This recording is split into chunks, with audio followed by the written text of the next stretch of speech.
Françaisdanslemonde.fr, la première plateforme multimédia d'aide à la mobilité internationale. Bienvenue sur notre podcast. Je suis Gauthier Seyss et j'ai le plaisir de passer 10 minutes avec Christelle Macias. On parle nutrition. 10 minutes. Le podcast des Français dans le monde. Françaisdanslemonde.fr. Dans le cadre de notre partenariat avec Expat Pro, nous partons à Paris. Retrouvez Christelle, notre experte du jour, diététicienne nutritionniste. On va parler de votre corps. Bonjour Christelle. Bonjour. Content de faire ta connaissance. Tu es une petite nouvelle dans le groupe Expat Pro. C'est ça. Je suis arrivée récemment, il y a quelques mois, pour me présenter. Ancienne expatriée, ça me tenait à cœur de pouvoir continuer dans le cadre de ma profession d'aider des expatriés dans leurs problématiques. Est-ce que finalement, avec tes patients expats, ça n'est pas pour toi l'occasion de revoyager un peu ? Oui, c'est ça. C'est un petit côté exotique. Alors, tu es originaire de Tours, tu fais tes études entre Tours et Angers, commerce international avec une passion pour les langues, l'anglais et l'espagnol. C'est assez naturellement qu'après tes études, tu décides d'aller t'installer dans ta ville coup de cœur. Tu sais que Londres est une ville qui te fait de l'effet. Exactement, c'est là où tout est possible, où on vibre, où l'ambiance est vraiment très agréable, l'état d'esprit est très ouvert et voilà, on s'y sent bien. C'est une ville où il fait bon vivre. Tu aimes cette mentalité, tu pourrais la qualifier, la mentalité londonienne ? Pour moi, c'est l'ouverture d'esprit, c'est l'acceptation de soi. On accepte tout le monde comme ils sont et il y a pas de jugement et très très cool, très relax. Au bout de 6 ans, tu avais cependant envie d'autre chose. Tu rentres à Paris. Et d'ailleurs, il a fallu un petit temps d'adaptation pour retrouver la France. 2 ans à peu près, tu m'as dit, c'est quand même assez long. C'est une véritable expatriation que, au bout de 6 ans, on retrouve son pays natal. Oui, finalement, c'est assez particulier. Je pense que on se rend pas compte, même si finalement c'est pas si loin que ça, mais on est baigné dans cette culture et finalement on s'y reconnaît, on se reconnecte à toutes ces personnes. Donc c'est vrai que c'est vraiment une sensation très bizarre que de revenir à Paris et de ne plus trop avoir ses repères et c'est complètement différent sans pour autant aller forcément très loin. C'est le choc des cultures peut se ressentir quand même. Tu vas laisser le commerce international derrière toi puisque tu as une autre passion que tu vas développer avec de nouvelles formations et des stages. Tu vas bosser dans le domaine de la nutrition. Tu dis que toi, dans ton quotidien, même petite, avec tes parents, l'alimentation, la santé, le bio, le bien manger a toujours été dans ton univers. Ouais, ça j'ai baigné dedans et c'est toujours quand on me demande pourquoi j'ai changé comme ça, c'était en moi. Quand on regarde mon environnement, la santé passe par l'alimentation. C'est une phrase que j'ai entendue depuis que je suis toute petite et donc voilà, ça avait totalement du sens de m'orienter vers la nutrition. J'ai fait récemment l'interview d'une personne qui fait ton même métier aux États-Unis, qui est une Française basée aux États-Unis, et qui me disait 60% des Américains sont malades liés à leur alimentation. Donc si la santé passe par l'alimentation, la mauvaise santé passe aussi par l'alimentation. C'est ça, malheureusement, on s'en rend compte. Maintenant, il y a beaucoup d'études qui met en lumière justement l'importance de bien manger et l'impact que ça peut avoir sur la santé. Donc, c'est certain et c'est ça qui est aussi encourageant. C'est quand il y a une prise en charge de personnes qui ont une hygiène de vie assez compliquée, de pouvoir faire évoluer ça et de le voir même dans la biologie, à quel point ça change aussi intérieurement. Les gouvernements européens ont quand même fait des efforts. Clairement, on peut pas vendre les mêmes produits que ceux qui sont vendus dans les magasins aux USA parce qu'il y a des contraintes liées directement à la santé. Ah oui, heureusement, je pense qu'en France, on a quand même la chance d'avoir un système qui nous permet d'être bien suivis, d'avoir un bon accompagnement, de ne pas faire tout ce qu'on veut. Je pense que c'est ça qui est important aussi, c'est de pouvoir se faire accompagner par des professionnels de santé, parce que même via Internet, on peut avoir accès à des choses assez facilement, mais l'intérêt c'est de se faire vraiment accompagner dans quelque chose d'encadré avec une prise de sang, avec quelque chose de vraiment très structuré et sérieux. Est-ce qu'on peut en effet constater que dans les années 80-90, il y a eu un dérapage industriel, qu'on a commencé à mettre un peu n'importe quoi, ultra transformer trop de produits, et que ça a eu des conséquences immédiates dans la santé des Français ? Ah oui, totalement. Je pense que on dit toujours plutôt l'époque de nos grands-parents, eux mangeaient bien et l'industrialisation a totalement tout transformé, et malheureusement les personnes vont avoir l'habitude de s'orienter vers ce type de produit, alors que finalement l'alimentation des fois c'est quelque chose de très simple, c'est de l'alimentation, un aliment brut. Donc oui, malheureusement ça a impacté, et maintenant on est en train d'essayer de reconstruire un petit peu ce qui a été détruit par les industries.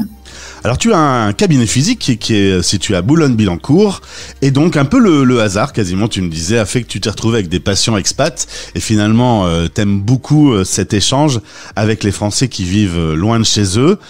C'est plutôt des femmes aujourd'hui que tu accompagnes, même si les hommes sont acceptés, des adultes désireux de se rééquilibrer alimentairement parlant, pour une perte ou pour une prise de poids, tous ceux qui ont du diabète, de la glycémie, un problème de thyroïde. C'est un public particulier que tu dois accompagner, que tu dois aider et soutenir au quotidien?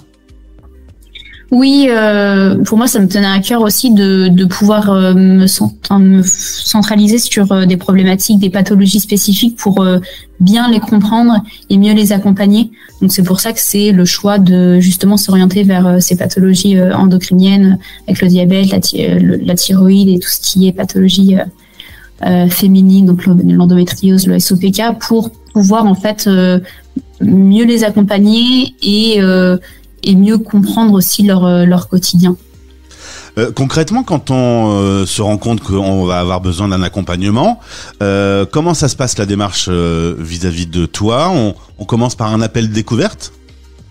Alors on peut avoir un appel découverte que je mets à disposition. J'en parle sur mon site internet, mais on peut me contacter directement. On peut échanger comme ça un quart d'heure pour échanger sur les problématiques de la personne, ce qu'elle souhaite, comment elle voit l'accompagnement. Moi, je lui dis un petit peu comment je travaille, et puis si ça fonctionne bien, l'idée c'est que ça aille dans les deux sens et qu'il y ait une confiance et qu'ils aient envie de travailler avec moi. Donc l'intérêt c'est de pouvoir mettre à disposition ces appels, et puis ensuite prendre rendez-vous s'ils le souhaitent. Oui. Comment un auditeur ou une auditrice peuvent se dire « Ah, je dois contacter Christelle Massias ». À quel moment on va s'en rendre compte qu'on va avoir besoin d'un coup de main?